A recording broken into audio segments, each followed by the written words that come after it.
Bonjour et bienvenue sur le plateau du Forum Santé de la Tribune Bordeaux qui se tient donc au centre de congrès de la Cité mondiale à Bordeaux. Nous recevons Laurent Socorsi qui est le directeur général de la start-up Symbiosystem. Bonjour Laurent Socorsi, merci d'être Bonjour. venu. Est-ce que vous pouvez nous parler alors de start-up, on dit toujours c'est jeune, voilà, nous rappeler un petit peu quand elle a été créée cette start-up et comment elle fonctionne, avec combien de personnes, etc. Et on viendra après bon, sur les applications plus en détail. Symbiosystem s'est créé en 2013 à l'initiative d'un propriétaire d'EHPAD qui avait constaté qu'il avait dans ses établissements des gens qui auraient pu rester au domicile pour peu qu'on leur ait apporté un peu de technologie et un peu d'accompagnement humain spécifique. Alors, excusez-moi, EHPAD, oui, c'est alors ces établissements D'hébergement pour les personnes âgées dépendants, dépendantes. ouais, voilà. Voilà.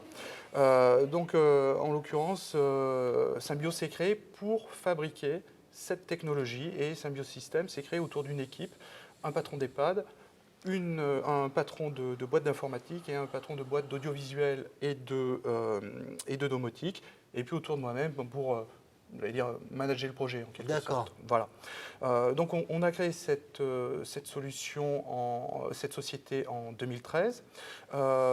Très rapidement, on l'a maquetté, puis on a produit un premier prototype. Ce prototype, on l'a mis en test dès 2014.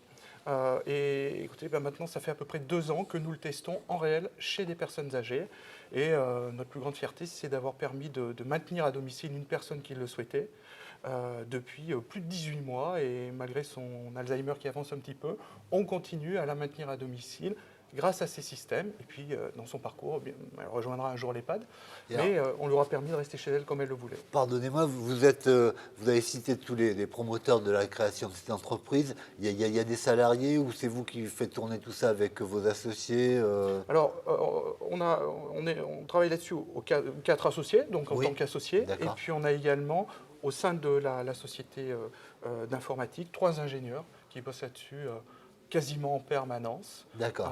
Voilà, et qui sont des ingénieurs Et salariés. les associés donc ont amené assez de fonds, disons, pour vraiment bien démarrer avec des ingénieurs. Oui, absolument. Aujourd'hui, que ce soit par des concours bancaires, l'aide de la BPI, l'aide de la région et nos apports personnels, on a dépensé environ 800 000 euros pour D'accord. développer ces solutions de haute fiabilité, de haute technologie, par exemple l'analyse d'image, avec une algorithmie complexe mais très fiable qui permet par exemple de détecter 100% des chutes. Voilà. Ah oui, d'accord. Oui.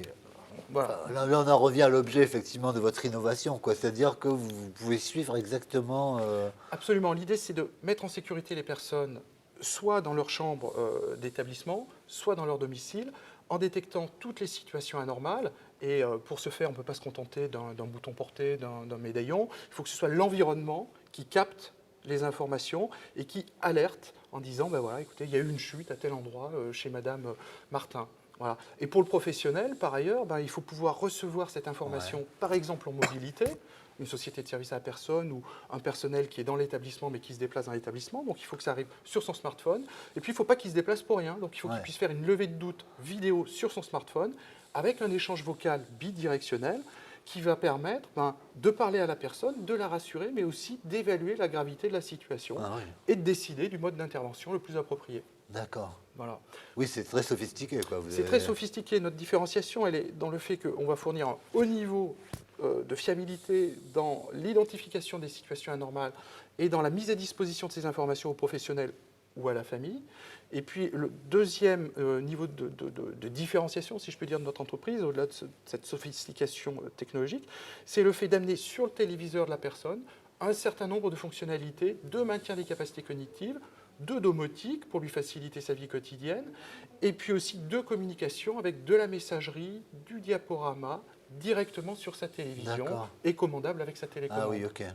Donc, on parlait d'Alzheimer, ça veut dire quand même qu'il y a des gens qui sont malades, qui sont touchés par Alzheimer, mais bon, qui arrivent encore à communiquer avec l'extérieur. Qui arrivent à communiquer avec l'extérieur pour peu qu'on leur propose des outils simples. Et c'est pour D'accord. ça que la commande de nos outils, on parle bien d'outils, c'est-à-dire Oui. que nous, ce qu'on fournit, c'est de la technologie, des outils, c'est-à-dire du prolongement de la main de l'homme. Tout ceci ne s'entend que parce qu'il y a autour un accompagnement humain. La technologie ne remplace pas l'homme. Oui, bien sûr.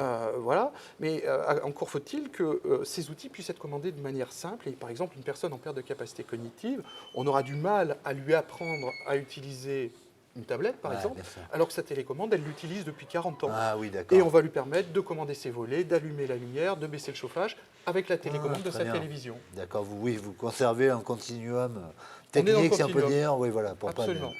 Pour ne pas bouleverser les usages, D'accord. mais apporter les bénéfices de la Ouais, technologie, ok. du numérique. Et alors, malgré tout, alors vous avez parlé de ce patient que vous suivez depuis 18 mois avec succès. Vous évoquez aussi des verrous, des freins qu'il peut y avoir actuellement sur le développement de ce système que vous portez. C'est quel type de résistance, de contraintes que vous devez affronter? Aujourd'hui, les freins que l'on connaît sont plus des freins de marché que des freins d'usage. L'usage, comment dire, les besoins, ils sont existants, on les connaît. Facilitation de la vie quotidienne, maintien du lien social, maintien des capacités, mise en sécurité, en confort. On les connaît et on sait en traiter une partie par la technologie, ce que l'on fait. Bon. Par contre, la distribution de ce type de produit n'est aujourd'hui pas du tout structurée. Pas du tout D'accord. structurée. Et autant on peut dire que les pouvoirs publics ont bien fait leur boulot. Je veux dire, les politiques ont fait leur boulot, puisque la loi sur l'adaptation de la société au vieillissement est reconnue par tout le monde, quels que soient les bords politiques, comme une bonne loi. Et moi, en tant qu'acteur économique, je ne peux constater que ce qu'il y a dedans sert les personnes auxquelles elle est destinée. Mais ce boulot politique étant fini, c'est maintenant aux acteurs économiques de reprendre la main. Et quand les acteurs économiques prennent la main et qui s'adressent à ce marché en cours de structuration, tout à fait naissant, ils sont confrontés à la problématique de distribution. Comment distribuer nos produits? Il nous faut de la visibilité et il nous faut acquérir progressivement de la légitimité. La visibilité passe sans doute beaucoup par la multiplication des expérimentations à l'initiative D'accord. des grands acteurs. Alors que ce soit les collectivités locales territoriales, la région est très investie ici, et je pense au conseil départemental aussi, que ce soit les caisses de retraite, que ce soit les mutuelles, etc. Mais toute la difficulté de parvenir à mettre en œuvre tout cet écosystème pour produire des expérimentations à une échelle suffisante, efficace et qui démontre réellement des choses. Voilà. À partir de ce moment-là, on aura une visibilité suffisante pour s'adresser au Kidam et à ce moment-là, être en situation de pouvoir le rassurer. Et là, on est dans la problématique de légitimité. Alors, légitimité, pourquoi? Ben, éventuellement, parce qu'on a un label. Ouais. Parce qu'on a on répond à une norme. On touche, voilà, la normalisation. Voilà. Voilà. Et cette norme, aujourd'hui, elle est en cours de construction. D'accord. Il y a beaucoup de choses qui ont été faites là-dessus, mais elle est encore en cours de construction. Et il sera nécessaire d'aboutir sur ces sujets-là pour pouvoir dépasser cette problématique de marché qui est liée au fait que ce marché est naissant. Ouais, d'accord. Voilà. Très bien. Laurence Corsi, je vous remercie beaucoup d'être venu sur notre plateau. On se reverra évidemment puisque c'est très innovant et l'innovation, on est dessus tout le temps. Je vous dis à très bientôt. Je vous remercie encore. Merci à vous. À très Merci. bientôt. Au revoir.